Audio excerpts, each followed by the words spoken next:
So, hello, everyone. Thank you for joining us today. My name is Trisha Hall, bringing you the podcast Illuminating Insights, where we're talking to industry leaders and experts about value realization and how that comes through creating and fostering healthy, high performing teams.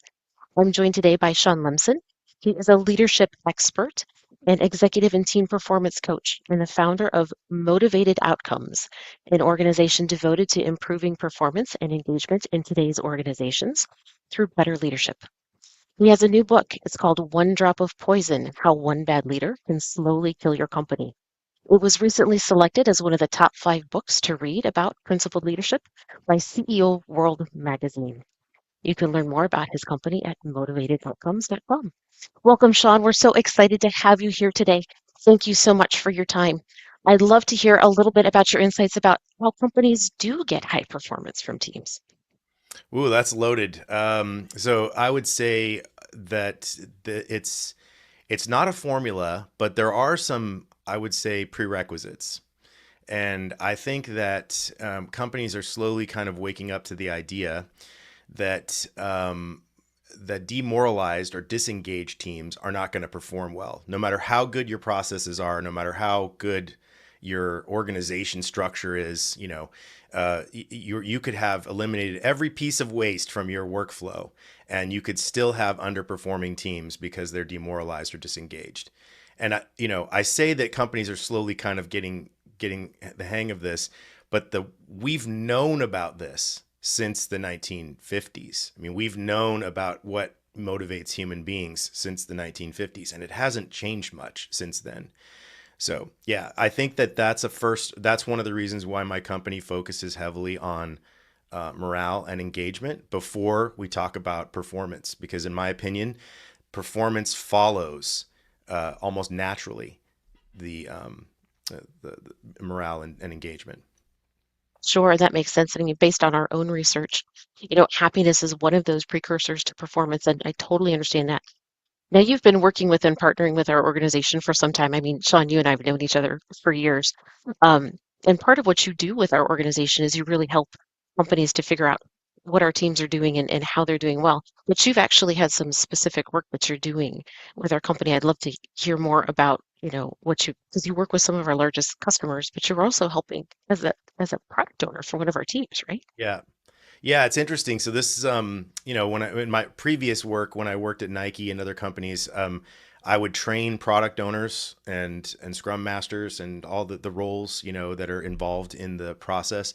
And this is one of the first times I've actually acted as the product owner. I mean, I've trained them, but I've never acted as one before this. And I'm really pleased to report that everything I've been teaching people is actually correct and is working. Hey. So yeah, I think I'm a successful product owner. But the product that I'm managing is called Campaign Manager, and it basically just goes after the arduousness of managing, potentially hundreds of teams going through a process, trying to get them, all the teams to take assessments, look at the results, track the progress of the teams. That's an arduous thing, and it doesn't matter whether you use Agility or any other company's assessment program. You're going to have this problem of how do I get a large number of teams through a process. So Campaign Manager aims to try to help that by providing a role at the company, sort of a dashboard and a way to launch off hundreds of teams and track the progress of those teams through the process, be able to communicate with teams that meet certain criteria. So your very targeted communications for teams that are at certain stages of the process or are struggling to get through for some reason. So it's really exciting because I think it's putting a lot of power into a few people's hands, but honestly, that's what they need in these larger companies to actually help make it happen. And that's super exciting because one of the things we strive to do is really help organizations to understand, how is value flowing through our system and where can we find those bottlenecks and where can we find those obstacles. And I think that really kind of leads to, the overall how do organizations really rectify some of the mistakes that they've made when they're trying to really understand where do we help teams really create performance inside of our companies? And I'd love to get some of your feedback around that. Well, so one of the things that the process does is it identifies what we call growth items, which are, they're team growth items and organizational growth items. So team growth items are items the team can take care of on their own. They've identified it and they are empowered to solve the issue. Organizational growth items are items they think that the leaders need to help with. And I think there's the rub, right? Because we can write the most amazing organizational growth item you've ever seen in your life. But if the leader doesn't look at it or doesn't take on the improvement, there are many, let's put it this way, there are many things a leader can do at that juncture that will be detrimental. I used to show a slide that I called the crossroads slide. And I think Sally likes this slide a lot. It's a slide that kind of says, hey, when you're a leader and you were handed all these organizational growth items, you kind of have two choices. You can either engage with those things and take care of them, or tell the team you can't take care of them, but that's still engaging on them, or you ignore them. And if you engage, you will build engagement with your teams. And if you disengage or don't address them, you will disengage with your teams. You will create disengagement in your organization, but there's no middle road, right? There's no kind of sort of, I looked at them, so the team shouldn't take it personally that I didn't do. If you don't communicate what's going on and actually help in that moment, you're taking away, and it starts this vicious cycle where the team says, hey, we put a lot of work into this and we identifying it and writing it up, and nothing happened. So the next quarter, when you get asked again, you're going to give less information. You're going to become more disengaged. So it just becomes this checking the box thing instead of this actual growth, continuous growth. So really, leaders hold the keys in their hand for engagement. They can take these organizational growth items, are like a gift on a silver platter. It's like I work with leaders all the time who are saying, I can't figure out why my teams are so disengaged. And I'm like, look, here are the 5 things they want you to do to fix things. If you did these 5 things, they would be so grateful. They would be amazing. They would want to work harder. They'd be thinking about problems to your company, the solutions to problems to your company in the shower, right? But instead, if you don't do anything, or you ask but don't respond, then you're creating a situation where people just check the box. They just check out at 5 o'clock. That's it. They're done. And I think a lot of people are in that spot right now with companies. So when you find that unicorn, when you find that leader that actually says, okay, here's my silver platter of gifts from my team, and they actually start to respond and they say, okay, I'm going to do something about this, and they start that communication loop with their team. What do you see happen in organizations, Sean? I mean, have you seen it happen? Oh, yeah, definitely. I mean, I've worked with leaders who are just chomping at the bit to get this report so they can see it, because they recognize the gift this is to get the clarity from the teams about exactly what they want. I think the reason why leaders get a little hesitant, and I should probably just throw this in here, it's not that they aren't motivated to try to do something for their teams. Sometimes they're just too busy, but Mm. oftentimes I think that what the teams are identifying feel like they're kind of above the pay grade of the leader they're being reported to, Oh, right? okay. So, if, for example, if I tell you that, if I see a pattern across teams that say that there's a lot of instability in the organization, right? That there's too much churn, where we're losing people either through turnover or layoffs or reorgs, whatever, that who we're working with seems to be shifting under our feet, every day. And yet you're still asking us to work together as a team, right? You have to slow down this change, this churn, so that we can do work for you. And sometimes a mid-level manager will get something like that and be like, what could I do to stop this churn? So I think that one of the things that we have to get better at is figuring out, how do we get, we would call them enterprise growth items, or, the next tier up. But how do we get, how do we empower these leaders to have a pathway to say, hey, I can actually handle this one for the team and I'm going to take care of that, but I can't handle Hmm. this one. And I need a pathway to talk to all my peers and find out that, hey, all of them are reporting this problem. And I'm going to escalate that up. And eventually we get to a leader who can get the message and do something about it. It sounds like building a continuous improvement program inside of an organization. Kind of sounds simple on the surface, but it's really not. No, and it's like continuous improvement cannot be a footnote on your job duties, right? Hmm. Just like uh, morale and team engagement can't be a footnote on your performance. Like if you're a CEO of a company and Hmm. you have direct report, this is I talk about this in my book, but if you're the CEO of a company, some of your what you think of as your best leaders could actually be your most toxic leaders, right? They just because they are performing well. It's like from a CEO, you might be thinking, "Hey, I created this initiative and my direct reports got the initiative done. Yay. These people are very talented. I have an amazing leadership team." And yet, what Hmm. you don't know is that their teams all want to quit. You Oh, know what I oh, mean? yeah, Like, because so yeah, they got you the result you wanted, but they got it in a very expensive way. They got it by demanding with, toxic behaviors. And so, you can't have engagement be, or sorry, you can't have the outputs of those teams be the only thing you're looking at. Because if that's it, and you just treat culture as a footnote, you are really doing that at your own risk, your own detriment. And I feel like continuous improvement is just like that, which is why I was bringing this up. Continuous improvement is just like this. You can't treat it as like oh yeah, when we can, once a quarter we work on this. Continuous improvement means continuous continuous, improvement. Yeah. continuous. So I was actually just talking with another colleague earlier today about the importance of culture in their organization.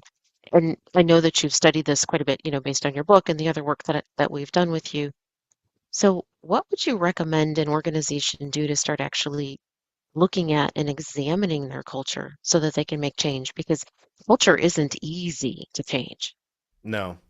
No, and I think this is an area uh, where we there's a need, right? I mean, to be honest, I don't know that there are a lot of companies that are really overly like focusing enough on just culture, because culture is the seed of the rest of it, right? If Mhm. we use the word culture a lot, it sort of wraps up kind of what it's like to work here, kind of a thing.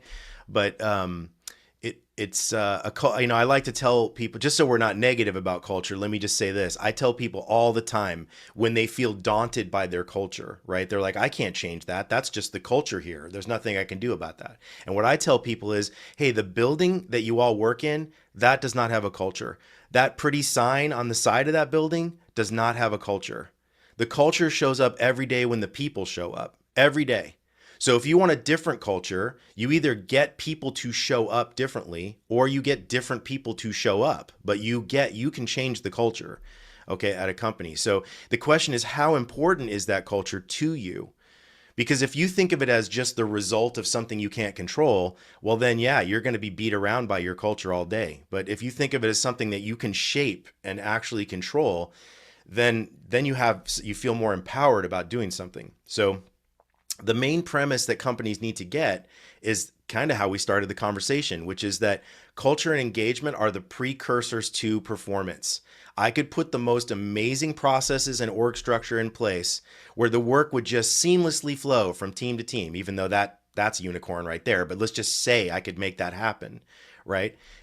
With Mhm. if I had that, but then I had teams that were dispirited and demoralized and disengaged, you're not going to get performance. And again, I just want to point out we've known about this since the 50s. Okay. I mean, the Right. Tuckman model of forming, storming, norming, and performing essentially captures the ride that human beings take as they get onto a new team. When you're forming, you get in this stage where you're just like, I don't agree with what my teammate just said, but I'm not going to say anything because I don't know what they're going to do with what I say. So it's kind of like a low trust environment at that point. They just kind of hold it in, smile, and nod.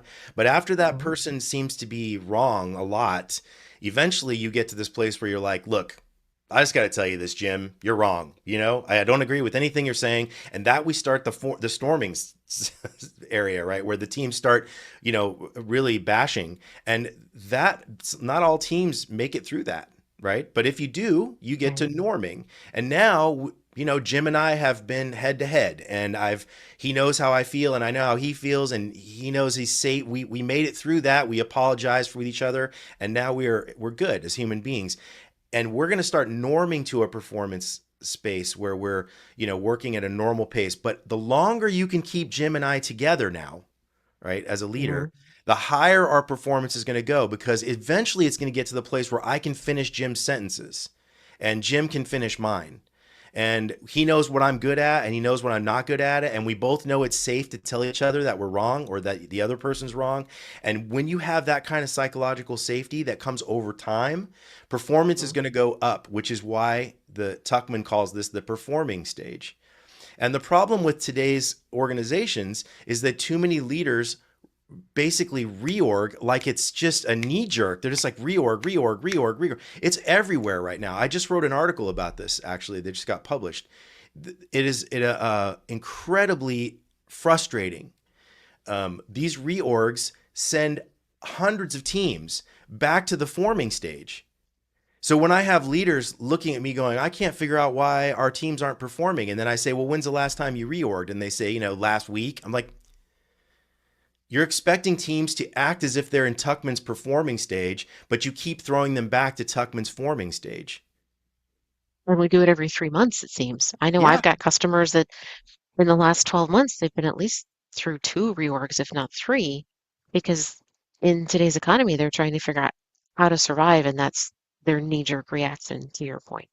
Well, and I also think that I don't know when we started this or how it started, but it became kind of vogue for new executives to come in and like mark their territory by reorging, as if like they get there to the company and the problem with the company is their predecessor's structure, right? That's not actually it. I'm not saying that there aren't times when that's true, right? But Hmm. to have it be true as often as it seems to be, to do the numbers of reorgs we're doing now, uh, you know, I don't know. I just feel like this is a very short-sighted way to run a company. And I think that, I mean, I am not the originator of this premise. If you're interested in, or your listeners are interested in, a more in-depth dive into this topic, they should read The Infinite Game from Simon Sinek. It's one of his best books ever written, in my Love opinion. Simon. And it talks about this idea between this short-sighted movement as a leader versus this long game leader, or he Mhm. would call it the infinite game, because it never really ends. You just shift the leadership as time goes on, but the company is designed to be infinite, right? And if you were going to play a game that was infinite, you would have different rules than you would if you were playing a game that was finite, that had objectives. And too many companies are trying to act as if they're playing a finite game. The next quarter's profits, the next quarter's expenses, the next, right? But they have the money. They can play a more infinite game if they're thinking, and they play by different rules. Well, and one of the things that we often share when we go in and we help organizations from a strategic modeling perspective and we look at the operating models is you don't have to change who reports to who. And you don't necessarily have to change how your teams are structured in terms of which teams are together, just because you're changing how the work flows and how the work goes from team to team. So we have to look at how much change we're asking people to take and at the change fatigue that's inside of these organizations. And really, let's pause and think about how much we're asking people to take on when it terms of takes in terms of the amount of change we're asking them to manage at one time. We Yeah, need to be thoughtful of the person and not just what we're trying to do for the organization. What are your you're thoughts on to around that? something here that I call the tiger team syndrome. It's basically this thing where companies will go, this new bright shiny object just came down the pipe, and so what we're going to do is we're going to take the best person from that team, the best person from that team, the best person from that team. We're going to form a new team called this tiger team that's designed to go after this new bright shiny object. Well, what that leader just did is throw 5 teams back to the forming stage. Okay. Uh, Hmm. and instead, I recommend that leaders follow the same model that the Navy SEALs follow, which is, let me get, 6 team members who each have a specialty, but together collectively they can handle any mission. Okay. And Hmm. now we're bringing teams to work rather than bringing or sorry, I'm saying it the wrong way. We're bringing work to teams rather than bringing teams to work. So essentially, we form our organization in a way that is the most flexible it can be. So I can keep this group of people together and shift their mission instead of every time the work changes, I need to reform teams around the work as it's coming in. This is one of the reasons why reorgs have become so popular. But and I think that leaders, I've actually heard leaders brag about how their organizations are so flexible because they can be shifted around into other formations very quickly. It's like, yeah, but you're forgetting about one thing. All these teams are made up of human beings, and human beings Mhm. don't just automatically just trust each other. I'm sorry. I'd love it if it was like that. It would be great.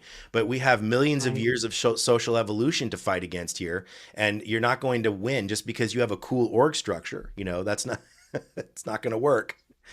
It looks pretty on paper, but we're still dealing with people. That's right. And people are flawed and they've got their own way of thinking and we do need time to build those relationships and get to the point where I know that, George has got my back, or I know that I can trust Jim, or I know that, you know, this other person has this skill set that we truly need to get the work done. It takes Yeah. time. So, um, what other thoughts would you like to share with our listeners about how we can help organizations better realize value through really building high performing teams?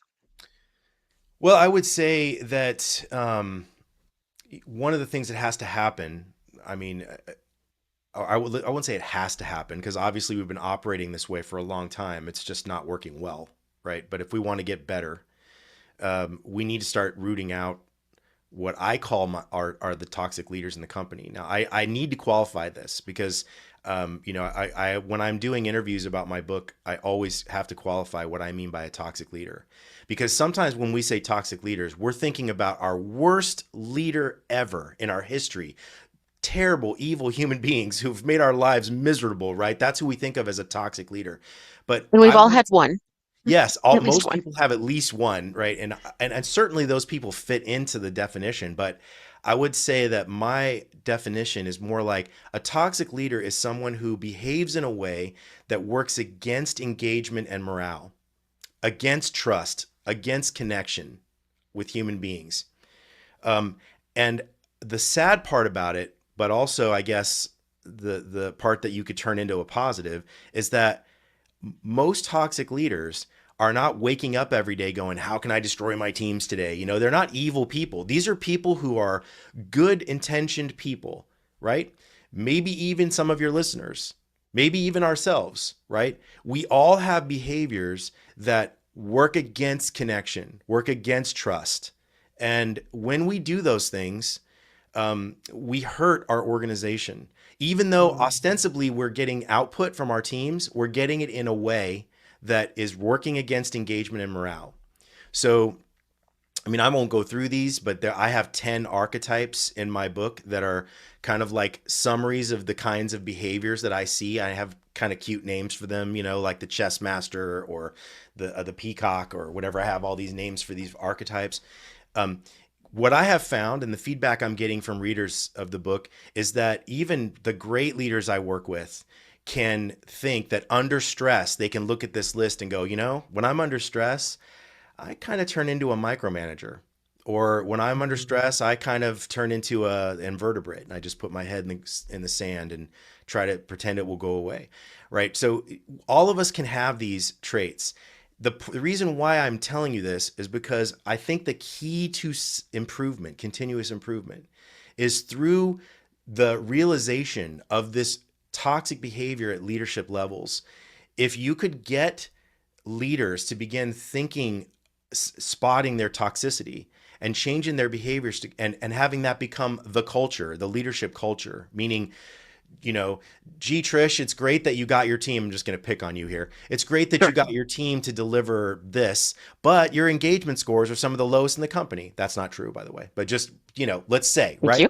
You know, that's good leadership because that's saying, hey, I'm glad you got the results, but you got them in a way that made half your team want to quit. That's not okay. That's too Right. expensive for us. You got us these results, and the results are going to make us some money maybe, but it's going to cost us so much money to replace all these people who leave that it's kind of not even financially worth it. So we want you to work on your engagement scores first. So Then it's a balancing metric. yes. Well, the funny So, thing is it's not a mutually exclusive thing, right? I mean, it's like you if you go work on your engagement, the performance is still going to come. Your teams are going to give you amazing performance, probably better performance than you got by commanding them to do mhm. what they're doing, right? So I've told leaders I've had in the past, it's like you don't have to worry about me when I'm arguing with you. You have to worry about me when I stop arguing, when I stop speaking, because that means I've become disengaged. So I think a misnomer we have is that we think that the most engaged people we have are the happiest people we have. And that's not true. Sometimes the most unhappy people we have are the most engaged because they're at the table trying to help us get better, right? It's when people Mhm. step away from the table that they become disengaged. And that's the part where things are like, I mean, imagine being in a relationship with someone where they were passive aggressively just shutting down every time they were upset. That's essentially what we have when we have employees who don't respond to surveys or assessments, who don't tell, they're disengaged about their own engagement, right? So true, so true. And we spend so much time and so much effort and so much investment in engagement surveys, it seems these days, but I don't know that we're actually doing anything with the results. Which is what I tell leaders all the time. Do not ask the question if you're not going to take response. Asking, it'd be like it being in a relationship and asking your partner, hey, what could I do to make you happier? Like, what could I do to make you happier? And your partner goes, well, since you asked, you could take the garbage out more. And they give you like this list of things you could do, right, to make the relationship better. And then you do none of those things. That is actually worse than you not asking at all. Right, because then you're not listened to. Yeah, right. Because you went out of your way to ask what you could do, and they went out of their way to tell you what you could do, and you didn't do anything. The engage companies that run engagement surveys that don't actually take the results seriously, who don't do things with those results. And by the way, this is a mistake that I've seen companies make where they, even when they want to do something with the results, they become, well, they take on my chess master toxic behavior, which is they think they're in a position of privilege, not responsibility. They see leadership as as a privilege, not a responsibility, and so they think they have the answer. And what they do is they get the engagement score and they go into their cave with their other chess masters and they decide what they're going to do. We're going to make a strategy for the team for what we're going to do, and then we're going to roll it out to the teams. And they are often blown away by how unsuccessful that is. They can't believe it. They're like, Mhm. whereas what the company should do is, oh, we got this engagement. Let's start having focus groups now with employees to find out, to work with them to find solutions to the problems so that we, A, know we're solving the correct problem, and B, we're solving Mhm. it in a way that they will mostly agree with because they were involved in coming up with the solution, right? Right. In Brene Brown's Dare to Lead book, I think she refers to this as rumbling. Hmm. Let's actually um, talk about the problem. Let's talk about the solution. Let's decide on what it should be together. It's But she hard to would be do the that at first one to large say that scale. rumbling isn't possible if you don't have psychological safety. Correct. So, right? Because rumbling depends upon the ability to tell you what I'm thinking and you to tell me what you're thinking. Correct. Yeah. Correct. So, um, we're coming up on our time together, Sean, and I want to make sure that I respect your time, and I do appreciate everything that you shared with us today. Any final thoughts you'd like to share with our listeners? Yeah, I think the thing I would tell people is the takeaway is, that you are in control of your culture, even if you don't think you are. You can influence your culture, especially as you move up an organization. Changing a culture is not impossible. I've heard CEOs throw up their hands and say, I can't do anything about the culture here. And they don't realize how many ways that they actually trickle culture down. And then the other thing I would tell your listeners to just really focus on is that team performance is not a zero sum game with engagement and morale. right? You can get engagement and morale, and then performance will follow. You aren't trading performance for engagement and morale. So when I tell people focus on engagement and morale, that doesn't mean you aren't going to pay any attention to performance. Quite the contrary. No, I think that's a great point. So thank you so much for your time today, Sean. I've really enjoyed our conversation. Again, um, Sean's company is motivatedoutcomes.com. Is that Yep. correct? Yeah. And your book is One Drop of Poison. Thank you so much for your time. I appreciate it. Thanks for having me on.